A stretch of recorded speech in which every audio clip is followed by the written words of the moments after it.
السلام عليكم ورحمة الله وبركاته. الحمد لله والصلاة والسلام على رسول الله وعلى آله وأصحابه ومن والاه أما بعد. মক্কা মুকাররমায় দেওয়া খুতবার বাংলা অনুবাদ 6 শাওয়াল 38 হিজরি 30 জুন 2017। খুতবা দিয়েছেন মক্কা মুকাররমার সম্মানিত খতিব ফজিলাতুল শেখ ডক্টর ফয়সাল বিন জামিল গজাवी হাফিজাহুল্লাহ তাআলা। খুতবার বিষয় ছিল ইবাদতের উপরে, অর্থাৎ ইবাদতের প্রকৃত অর্থ। ইবাদত কতক্ষণ, কখন, কোন মাসে, বছরে কতদিন, এটাই হচ্ছে মূলত বিষয়। ইবাদত কি শুধুমাত্র এক মাসের জন্য, না ইবাদতটা দিনের নির্দিষ্ট একটি সময়ের জন্য, নাকি সামগ্রিক যত বিষয় আছে মুমিনদের প্রতিটাই ইবাদত? এই বিষয় নিয়ে চমৎকার কথা বলেছেন। আল্লাহ রাব্বুল আলামিন আমাদের সবাইকে যেন তাকওয়া অবলম্বন করার তৌফিক দেন। আল্লাহ রাব্বুল আলামিন বলছেন যে ওমা খালাকতুল জিন্না ওয়াল ইনসা ইল্লা লিয়াবুদুন, আমি মানুষ এবং জিনকে সৃষ্টি করেছি লিয়াবুদুন, যেন আমার ইবাদত করে, যেন আমার একত্ববাদ প্রকাশ করে, এই জন্যই। এবং আল্লাহ রাব্বুল আলামিন যুগে যুগে নবী এবং রাসূল যে পাঠিয়েছেন, এটার উদ্দেশ্য ছিল কিন্তু ইবাদত। সুতরাং ইবাদতের একটা প্রকৃত অর্থ আছে অবশ্যই। কেন এই ইবাদত আমাদের উপর দিয়েছেন? আল্লাহ রাব্বুল আলামিন বলছেন যে যুগে যুগে নবী রাসূলকে পাঠানোর কারণ কি? ইবাদত। ওয়ালাকাদ বাসনা ফি কুল্লি উম্মাতির রাসূলা আন ইবুদুল্লাহা ওয়াজতানিবুত তাগুত, আমি প্রত্যেক জাতির কাছেই রাসূল প্রেরণ করেছি এই কথা বলে যে তোমরা আল্লাহর ইবাদত করো এবং তাগুতকে অর্থাৎ শিরককে তোমরা পরিহার করো। এটাই হচ্ছে আল্লাহ রাব্বুল আলামিনের মূলত উদ্দেশ্য, যে বান্দা যেন শুধুমাত্র আমার ইবাদত করে এবং শিরককে পরিহার করে।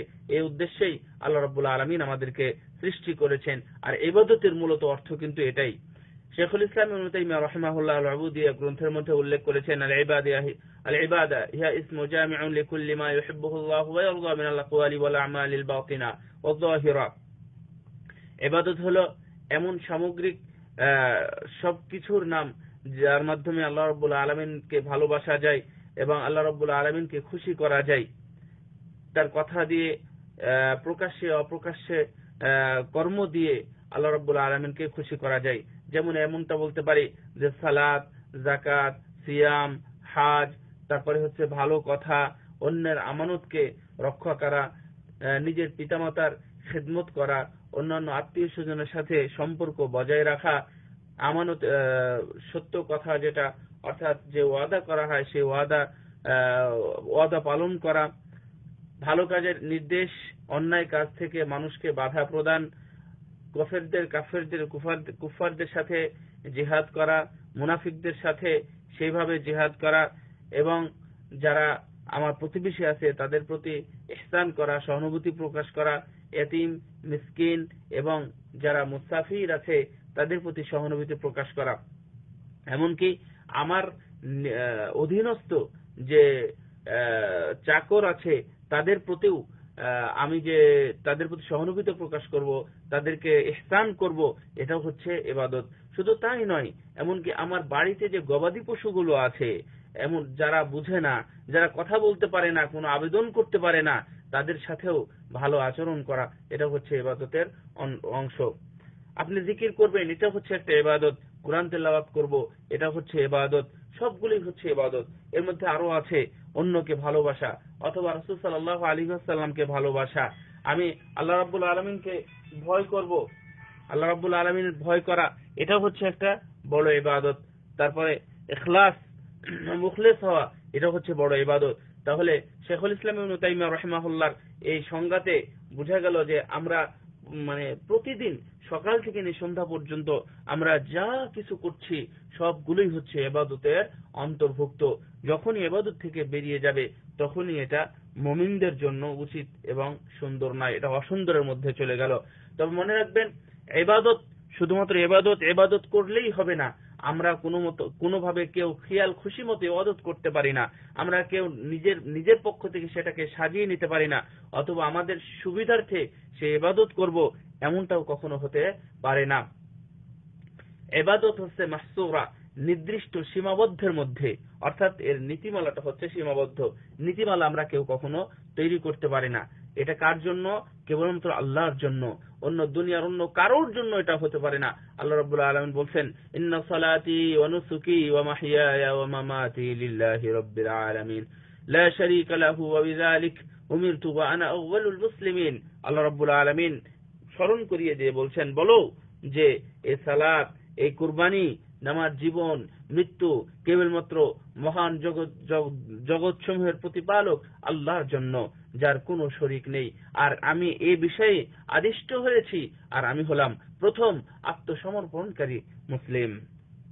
সম্মানিত আমার মুসল্লি ভাইরা, যদি ইবাদত শুধুমাত্র আল্লাহর জন্য হতে হবে, এবং ইবাদত আমরা যে বিষয়ে আদিষ্ট হয়েছি, ইবাদত সেটাই হতে হবে, আমার নিজের মন গড়া কোনো নীতিমালা অথবা কোনো অধ্যায় সেটা হতে পারে না। একটু খেয়াল করুন, যখন জাফর বিন আবু তালেব রাদিয়াল্লাহু আনহু যখন নাজ্জাশীর ওখানে গেছিল, এবং সে আসলে এই ইবাদতের মাধ্যমে ইসলাম আমাদেরকে সৌন্দর্য মণ্ডিত করেছে, ইসলাম আমাদেরকে সম্মানিত করেছে, আমাদের জীবনযাত্রাকে আরো সুন্দর করেছে, এবং ইসলামের মধ্যে আমাদের যাবতীয় কল্যাণ আছে, তা ইবাদতেই আমরা অনুভব করতে পারি। রাসূল সাল্লাল্লাহু আলাইহি ওয়াসাল্লামের সাহাবীরা যখন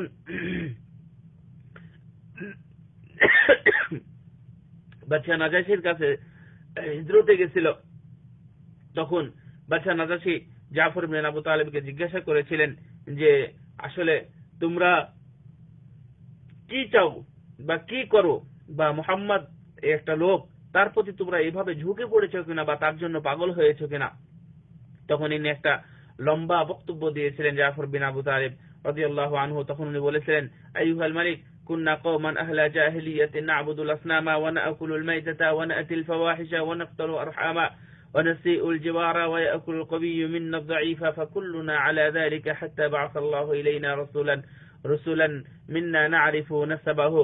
সত্যি আমরা ছিলাম বড় অজ্ঞ, এবং আমরা মূর্তির পূজা করতাম, গাছের পূজা করতাম, মৃত পশুর গোস্ত এবং যেটা খারাপ সেটা আমরা ভক্ষণ করতাম। আমাদের আত্মীয় স্বজনের সাথে আমাদের কোনো সম্পর্ক ছিল না, আমাদের প্রতিবেশীর কোনো হকের দিকে কোনো খেয়াল ছিল না। যে ছিল শক্তিশালী, যারা দুর্বল ছিল, দুর্বলদের কাছ থেকে শক্তিশালী ব্যক্তিরা সবকিছু নিয়ে তারা খেয়ে ফেলতো। ঠিক এমনই অবস্থায় আমাদের কাছে এমন একজন রাসূল প্রেরণ করেছেন, যা আমরা তাকে ভালো, তার বংশ, তার কথাবার্তা, তার আমানত এবং তার পবিত্রতা আমরা সবই পর্যন্ত ভালো পেয়েছি, এবং সে চাই যে সে আল্লাহ রাব্বুল আলামিনের দিকে এটাকে যেন লিনুওয়াহিদাহু, আমরা তার একত্ববাদ প্রকাশ করতে পারি, তার ইবাদত করতে পারি।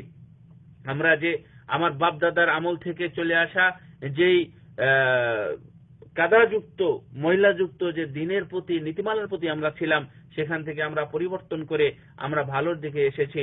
আমরা আগে মানুষ হত্যা করতাম, এখন আমরা এটা জেনেছি এটা হচ্ছে মানুষ হত্যা করা, এটা হচ্ছে খারাপ, এবং এটা হচ্ছে অন্যায়, এটা হারাম। আমরা আগে জেনা, ব্যভিচার ইত্যাদির সাথে লিপ্ত ছিলাম, কিন্তু এখন আমরা এই ধরনের ফাওয়াহিশ বা কাজ থেকে, মিথ্যা কথা বা এতিমদের সম্পদ ভক্ষণ করা, পবিত্র মহিলা যারা আছে মুহসিনাত, তাদের প্রতি অপবাদ দেওয়া, এগুলোকে আমরা এখন চরম ভাবে খারাপ করি এবং আল্লাহ খারাপ মনে করি। ওয়া আমারানা আন না'বুদাল্লাহু ওয়াহদাহু লা নুশরিকু বিহি শাইআ, এবং আমাদের প্রতি নির্দেশ দেওয়া হয়েছে, আমরা আদিষ্ট হয়েছি যে আমরা যেন আল্লাহ রাব্বুল আলামিনের এককভাবে আল্লাহ তারই ইবাদত করি এবং তার সাথে অন্য কারোর সাথে শিরক না করি। সালাতের ব্যাপারে, যাকাতের ব্যাপারে, সিয়ামের ব্যাপারে আমাদেরকে আদেশ করা হয়েছে, আমরা সেগুলো করছি। অর্থাৎ রাসূল সাল্লাল্লাহু আলাইহি ওয়াসাল্লাম যে কথাগুলো সাধারণত বলতেন, সেই কথাগুলোই উনি বললেন। সম্মানিত আমার মুসল্লি ভাইরা, মনে রাখবেন যে যেগুলো জাফর বিন আবু তালিব রাদিয়াল্লাহু তাআলা আনহু সেখানে বলেছিলেন, এগুলো সবই হচ্ছে ইবাদতের অংশ, এটা ইবাদতের বাহিরে কিছু নয়। সুতরাং আমাদের ইবাদতের প্রকৃত অর্থ আমাদেরকে বুঝতে হবে। আমাদের যে পারস্পরিক যোগাযোগ, কথাবার্তা, অন্যের সাথে মুআমালাত, অন্যের সাথে আচরণ দেখানো, অন্যের বাড়িতে মেহমান হওয়া এবং অন্যকে মেহমান করানো, এগুলো সবই হচ্ছে ইবাদতের অন্তর্ভুক্ত। হে আমার দ্বীনি ভাইয়েরা, রমজান এসেছিল, চলে গেল, সে তো আসে বছরে এক মাসের জন্য, আর আপনি তাকে 11 মাস খুঁজে পাবেন না। তাই বলে কি ইবাদত আমাদের কি নষ্ট হয়ে গেছে? এটাই কি তাহলে ইবাদতের অর্থ? জি না, কখনো নয়। দেখেন প্রত্যেকটা দিনই কিন্তু এমন। তাই বলে কি ইবাদত থেকে আমরা দূরে থাকবো? যেমন আপনি আপনি যাকাত দেন, বছরে কয়বার? মাত্র একবার যাকাত দেন। যদি হজের কথা বলেন, এটা হচ্ছে রুকুন, এটা হচ্ছে ইসলামের রুকুন, কিন্তু কয়বার হজ করেন বা কয়বারই বা ফরজ? এটা হচ্ছে হায়াতে, মানুষের জীবনে মাত্র একবার ফরজ আল্লাহ রাব্বুল আলামিন করেছেন। যদিও মানুষ প্রতি বছরও করতে চায়, তারপরেও বছরে একবার এবং কয়েকদিনের জন্য মাত্র হজ, এই হজ আসে আবার চলে যায়। সুতরাং ইবাদতের অর্থ শুধুমাত্র এটা নয় যে আমি শুধুমাত্র রমজান পালন করব, হজ করব, বছরে একবার যাকাত দেব। আমাদের প্রত্যেকটা মুআমালা, প্রত্যেকটা কথা, উঠা, চলা, বসা, সবকিছুই হচ্ছে আমাদের ইবাদত। এটা আমাদেরকে করে নিতে হবে। দেখেন সহিহ বুখারীর হাদিস, রাসূল সাল্লাল্লাহু আলাইহি ওয়াসাল্লাম বলছেন যে প্রত্যেক শান্তিপূর্ণ ভালো কাজই হচ্ছে সাদাকা পরিমাণ, এবং সেটা প্রত্যেক দিনের জন্যই মানে হয়ে থাকে। এর মাধ্যমে একটা মানুষ মানে তার নিয়মিত ইবাদতের মাধ্যমে তার মর্যাদা উঁচু করে, আবার কেউ নিয়মিত ইবাদত ত্যাগ করে তার মানকে সে নিচু করে ফেলে দেয়। যেমন আল কালিমাত তাইয়্যিবা, সুন্দর কথা, সুন্দর যে কোনো কথা যদি আমরা বলি তাহলে এটা আমাদের ইবাদতের মধ্যেই অন্তর্ভুক্ত হবে। এবং আমরা যদি সালাতের দিকে যাই, সালাত পড়ার কথা বলা হয়নি এখানে, অর্থাৎ ভালো কাজের মধ্যে অন্তর্ভুক্ত। আমরা যখন সালাতের জন্য যাই, বাড়ি থেকে বেরিয়ে এই বাড়ি থেকে নিয়ে সালাত পর্যন্ত এই সময়টা যে কাজটা করি, এটা কিন্তু আমরা সালাতের জন্য যাচ্ছি, কিন্তু এটাও হচ্ছে একটি ভালো কাজের অন্তর্ভুক্ত। সুতরাং যে কোনো ভাবেই আমাদের ভালো কাজ আমাদের জন্য অপেক্ষা করছে, যদি আমরা চাই তাহলে সে ভালো কাজগুলো এবং ইবাদত হিসাবে আমরা সবগুলো গণ্য করতে পারবো। রাসূল সাল্লাল্লাহু আলাইহি ওয়াসাল্লাম বলছেন যে তোমরা যা কিছু কাজ করো আল্লাহ রাব্বুল আলামিন সবই তোমাদেরকে সাদাকা হিসাবে গ্রহণ করেছেন, এবং সবগুলোই সাদাকা। যেমন তোমরা যে তাসবিহ পাঠ করো এটা হচ্ছে সাদাকা, তোমরা তাকবীর পাঠ করো এটা হচ্ছে সাদাকা, আলহামদুলিল্লাহ বলো, লা ইলাহা ইল্লাল্লাহ বলো, এবং ভালো কাজের আদেশ দাও, অন্যায় কাজ থেকে মানুষকে নিষেধ করো, সবগুলোই হচ্ছে সাদাকা। তুমি একটি মানুষকে যদি ছোট্ট কিছু দাও তাহলে সেটাও সাদাকা। তুমি যদি একটা সুন্দর কথা বলো তাহলে সেটাও হচ্ছে সাদাকা। আল্লাহু আকবার। রাসূল সাল্লাল্লাহু আলাইহি ওয়াসাল্লাম বলতে বলতে বলছেন যে তোমরা যদি কারো কাছে অর্থাৎ স্ত্রীর কাছে যাও এবং তার সাথে তোমার মনস্কামনা যেটা সেটা যদি পূর্ণ করো তাহলে সেটাও হবে সাদাকা। সাহাবীগণ এখানে এসে বেঁধে গিয়ে বলছেন, ইয়া রাসূলুল্লাহ, তার প্রবৃত্তি দমন করার জন্য তার স্ত্রীর কাছে গেল দুনিয়ার স্বাদ নেওয়ার জন্য, এটাও কি সাদাকা হবে? রাসূল সাল্লাল্লাহু আলাইহি ওয়াসাল্লাম, এবং তার জন্য সওয়াব আছে। রাসূল সাল্লাল্লাহু আলাইহি ওয়াসাল্লাম বললেন, তোমরা কি মনে করো এই ব্যক্তি যদি খারাপ ব্যক্তির সাথে অথবা খারাপ কাজে যদি এটা ব্যয় করত তাহলে কি সেটা গুনাহ হতো না? সাহাবীগণ বললেন, জি ইয়া রাসূলুল্লাহ, অবশ্যই গুনাহ হতো। রাসূল সাল্লাল্লাহু আলাইহি ওয়াসাল্লাম বললেন, সুতরাং সে যেহেতু ভালো কাজে সে বৈধভাবে এই কাজটা করেছে, এই জন্য তার জন্য এটাও সাদাকা। আমার দ্বীনি ভাইরা, অত্যন্ত গুরুত্বপূর্ণ একটি বিষয়, তা হচ্ছে যে ইবাদতটা আমরা কোথায় থেকে পাবো, কে আমাদেরকে ইবাদত দিবে, আমরা কিভাবে কোথায় থেকে কালেকশন করব? মনে রাখবেন, আল ফাহম, ইবাদতের বুঝটা বা ইবাদতের সামগ্রিক বিষয়টা আসতে হবে কিতাব এবং সুন্নাহ থেকে।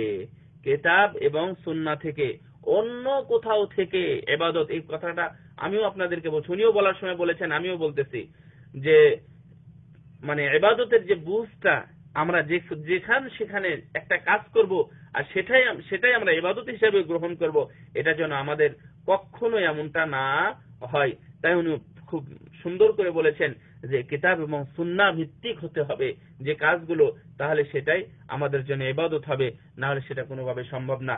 সম্মানিত আমার দ্বীনি ভাইরা, একটু চলুন আমরা ইবাদত বলতে শুধুমাত্র সালাত, শুধুমাত্র যাকাত, শুধুমাত্র সেজদা, এগুলো শুধুমাত্র আমাদের জন্য ইবাদত নয়। ইবাদত আরো আমাদের কাছে আছে। যেমন দুনিয়ার খারাপ জায়গা হচ্ছে বাজার, অথচ সেখানে আমরা যাই রাসূল সাল্লাল্লাহু আলাইহি ওয়াসাল্লামের ভাষায় বা আমাদের নীতি অনুযায়ী সেখানেও যদি আমরা যাই তাহলে সেখানেও আমাদের ইবাদত হবে। আমরা যদি কোন সময় বাইতুল খালাতে অর্থাৎ বাথরুম এলাকা হাম্মামে যদি যাই তাহলে সেটাও আমাদের ইবাদত হবে। যখন আমরা খাবার তৈরি করব আমাদের সেটাও ইবাদত হবে।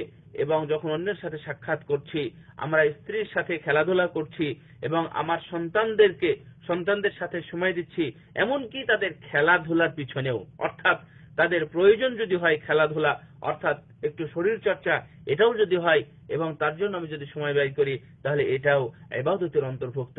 আল্লাহু আকবার। আমার সম্মানিত দ্বীনী ভাইরা, সুতরাং ইবাদতের মহান সুযোগ আছে। ইবাদত শুধুমাত্র কোরআন এবং সুন্নাহ বর্ণিত যে মানে উসুল যেটা যে ঈমান এনেছি, তারপরে হচ্ছে সালাত আদায় করছি, আমি সিয়াম পালন করছি, যাকাত দিচ্ছি, আমি দুইটা টাকা কোথাও দান করতেছি, শুধু এটাই ইবাদত, এটা হচ্ছে ভুল। আমাদের রন্ধ্রে রন্ধ্রে আমাদের প্রত্যেকটা জায়গায় আমরা চাইলে সেখানে ইবাদত হিসাবে গণ্য করতে পারি। আর ইবাদত এটাই হচ্ছে আমাদের জন্য সবচেয়ে বড় পাওয়া, যে আমরা নিজের কাজ করছি তাও সেটা ইবাদত। যেটা কিছুক্ষণ পূর্বেই শুনলেন যে একজন স্ত্রীর কাছে যাবে, সেটাও হচ্ছে ইবাদত। সম্মানিত মুসল্লিবৃন্দ, অত্যন্ত দুঃখের বিষয় হলো আজকে বলতে হচ্ছে, আজকে আমাদের সুন্দর সমাজ বিনির্মাণে, সুন্দর সমাজের আশায়, সুন্দর দুনিয়ার আশায় আজকে আমরা ইবাদতকে আমাদের সামাজিকতা থেকে, রাজনীতি থেকে, অর্থনীতি থেকে আমরা বের করে দিয়েছি। অথচ আমাদের বোঝা উচিত ছিল সামাজিকতা যেটা, তার মধ্যেও ইবাদত আছে, তার মধ্যে নেকি আছে। যেখানে রাজনীতি আছে, রাজনীতির রাসূল সাল্লাল্লাহু আলাইহি ওয়াসাল্লাম রাষ্ট্র পরিচালনা করেছেন। সাহাবীগণ, আবু বকর রাদিয়াল্লাহু তাআলা আনহু উনি রাষ্ট্র পরিচালনা করেছেন। আমি আপনাদেরকে শোনাবো আবু বকর রাদিয়াল্লাহু তাআলা আনহু উনি যে খুতবা দিয়েছিলেন। সম্মানিত খতিব বলছেন যে এই যে আবু বকর রাদিয়াল্লাহু তাআলা আনহু উনিও রাজনীতি করেছেন, রাজনীতি মানে উনিও রাষ্ট্র পরিচালনা করেছেন, সেটা কি ইবাদত নয়? ওসমান বিন আফফান রাদিয়াল্লাহু তাআলা আনহু উনি অর্থের জন্য, ইসলামের সহজের জন্য উনি খরচ করেছেন, এটা কি ইবাদত নয়? অর্থনীতি যেটা সুদ মুক্ত যদি অর্থনীতি হয়, সুদকে দূর করার জন্য যদি কোনো অর্থনীতি হয় তাহলে কি সেটা ইবাদত নয়? কিন্তু দুঃখের বিষয় হলো আজকে আমরা এগুলো ইবাদত থেকে বের করে দিয়েছি এবং আমরা মনে করছি এটা হচ্ছে সামাজিকতা বা এটা হচ্ছে রাজনৈতিক অর্থনৈতিক বিষয়। আর ইবাদত হলো মসজিদ, সিজদা, রুকু সিজদা ইত্যাদির মধ্যে সীমাবদ্ধ না, কখনোই নয়।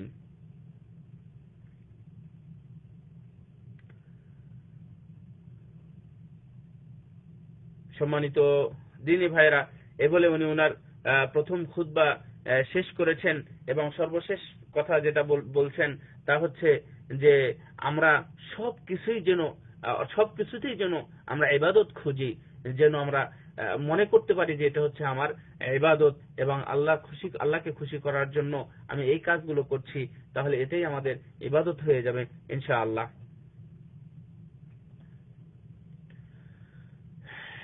সম্মানিত দ্বীনী ভাইরা, দ্বিতীয় খুতবায় রমজান পরবর্তী আমরা কি করতে পারি, রমজান থেকে আমরা কি শিক্ষা নিতে পারি। রমজান চলে গেছে, তার মানে কি আমাদের কাছ থেকে ইবাদত বন্দেগী সব চলে গেছে? জি না, আমাদের কাছ থেকে চলে যায়নি। রাসূল একজন বলতে সুফিয়ান ইবনে উবাইদুল্লাহ সাকাফি উনি বলছেন, আমি রাসূল সাল্লাল্লাহু আলাইহি ওয়াসাল্লামকে বলতাম কি আমি বলেছিলাম যে হে আল্লাহ রাসূল,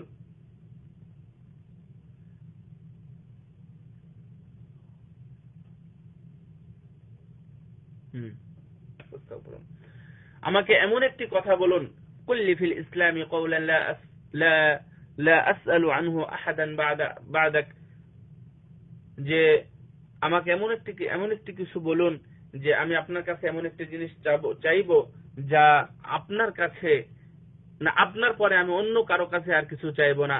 সুতরাং আপনি আমাকে এমন কিছু বলুন এই ধরনের যে অন্যর কাছে আমাকে আর চাইতে হবে না। তো রাসূল সাল্লাল্লাহু আলাইহি ওয়াসাল্লাম অন্য হাদিসে এসেছে, এটা সহিহ মুসলিমের হাদিস, যে অন্য বর্ণনায় এসেছে রাসূল সাল্লাল্লাহু আলাইহি ওয়াসাল্লাম বললেন যে না, তুমি অন্যভাবে বলো কথাটি। তখন উনি বললেন, আব্দুল্লাহ সাকাফি উনি বললেন যে না, আমি এটাই চাই যে আমি এমন কিছু চাচ্ছি আপনার কাছে যে অন্যর কাছে আমার আর চাওয়ার প্রয়োজন হবে না। তখন রাসূল সাল্লাল্লাহু আলাইহি ওয়াসাল্লাম বললেন যে তুমি বলো আমানতু বিল্লাহ, আমি আল্লাহর প্রতি ঈমান এনেছি, ফাস্তাকিম, এবং তুমি এর উপরেই টিকে থাকো। এই ছোট্ট কথা, আল্লাহু আকবার, এই ছোট্ট কথা বলো যে আমি ঈমান এনেছি এবং আমি ঈমানের উপর টিকে আছি, এই কথাটা বলো, এটাই হচ্ছে সবচেয়ে বড় কথা। রমজান পরে মানুষ সাধারণত অন্যদিকে চলে যায়, মানুষের মানসিকতা পরিবর্তন হয়। কেউ যদি ইস্তেকামা থাকতে পারে, কেউ যদি দিনের উপর অটল থাকতে পারে, মুদাওয়ামা অর্থাৎ নিয়মিতভাবে করতে থাকে, তাহলে এটাই হচ্ছে সর্বোত্তম এবং এটা হচ্ছে সবচেয়ে সুন্দর যদি এর কেউ করতে পারে। আর যদি এটা কেউ না করতে পারে তাহলে তার জন্য অবশ্যই দুর্ভাগ্য। সম্মানিত আমার দ্বীনি ভাইরা, রাসূল সাল্লাল্লাহু আলাইহি ওয়াসাল্লাম ইবাদতের বর্ণনা বিভিন্ন ভাবে আমাদেরকে দিয়েছেন, যা আমরা পূর্বে দেখেছি যে ইবাদত শুধুমাত্র সালাত এবং সিয়ামের সাথেই সম্পৃক্ত নয়। যে কোনো কাজ যদি আল্লাহ সন্তুষ্টির জন্য এবং তার নাফরমানের সাথে আল্লাহ সন্তুষ্টির জন্য করা হয় এবং তার নাফরমান মুক্ত হয়, ইসিয়ান মাসিয়া মুক্ত হয়, তাহলে অবশ্যই সেটা ইবাদতের অন্তর্ভুক্ত। আবু বকর রাদিয়াল্লাহু তাআলা আনহু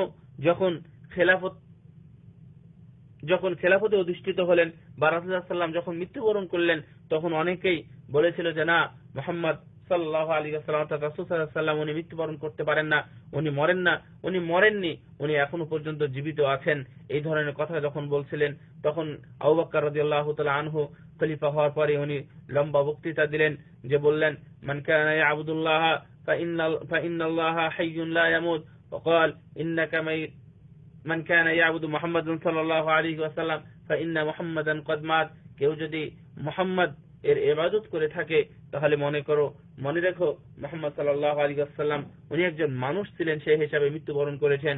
আর যদি কেউ আল্লাহর ইবাদত করে থাকো তাহলে মনে রেখো আল্লাহ রাব্বুল আলামিন হয়েছে চিরঞ্জীব, উনি কখনো মৃত্যুবরণ করবেন না। ইন্নাকা মাইয়িতুন ওয়া ইন্নাহুম মাইয়িতুন, তারাও মৃত্যুবরণ করবে, হে নবী আপনিও মারা যাবেন। এটাই হচ্ছে দলিল। রাসূল সাল্লাল্লাহু আলাইহি ওয়াসাল্লাম আবু বকর রাদিয়াল্লাহু তাআলা আনহু এতেও পাঠ করলেন, আমা মুহাম্মাদুন ইল্লা রাসূলুন ক্বাদ খালাত মিন ক্বাবলিহি আর-রুসুল আফা ইন মাতা আও কুতিলা ইনকালাবতুম আলা আকাবিকুম ওয়া মান ইয়ানকালিব আলা আকিবাইহি ফালা ইয়াদুরুল্লাহা শাইআ ওয়া সায়াজজিল্লাহু আশ-শাকিরিন। সুতরাং ইবাদত শুধুমাত্র একটি সময়ের জন্য নয়, ইবাদত শুধুমাত্র সাহাবীদের যুগে বা রাসূল সাল্লাল্লাহু আলাইহি ওয়াসাল্লামের যুগে ইবাদত নয়। রাসূল সাল্লাল্লাহু আলাইহি ওয়াসাল্লামের মতো মহান ব্যক্তি সাহাবীদের রেখে যখন চলে গেলেন, তখন তাদের মাঝ থেকে ইবাদতের কোনো প্রভাব পড়েনি, অথবা তারা কখনো মনে করেনি যে আর ইবাদত করতে হবে না, সুতরাং আমাদের রমজান চলে গেলেই আমাদের ইবাদত করতে হবে না, এমনটা যেন মনে আমরা না করি। সুতরাং আমরা কাজের প্রতি জন্য আমরা দাওয়াম থাকতে পারি, আমাদের নিয়মতান্ত্রিক ভাবে যেন আমরা এগুলো করতে পারি। আল্লাহ রাব্বুল আলামিন বলছেন, ওয়ালা তাকুনু কাল্লাতী নাকাদাত গাজলাহা মিন বাদি কুওয়াতিন আনকাসা, তুমি খবরদার ওই মহিলার মতো হয়ো না যে অনেক দিন ধরে সুতা কেটে যখন গুছায় তখন আবার অল্প কিছুতেই সে একবারে কেটে ফেলে অথবা ছিন্ন বিচ্ছিন্ন করে ফেলে। আমরা যেন এমনটা না হয়।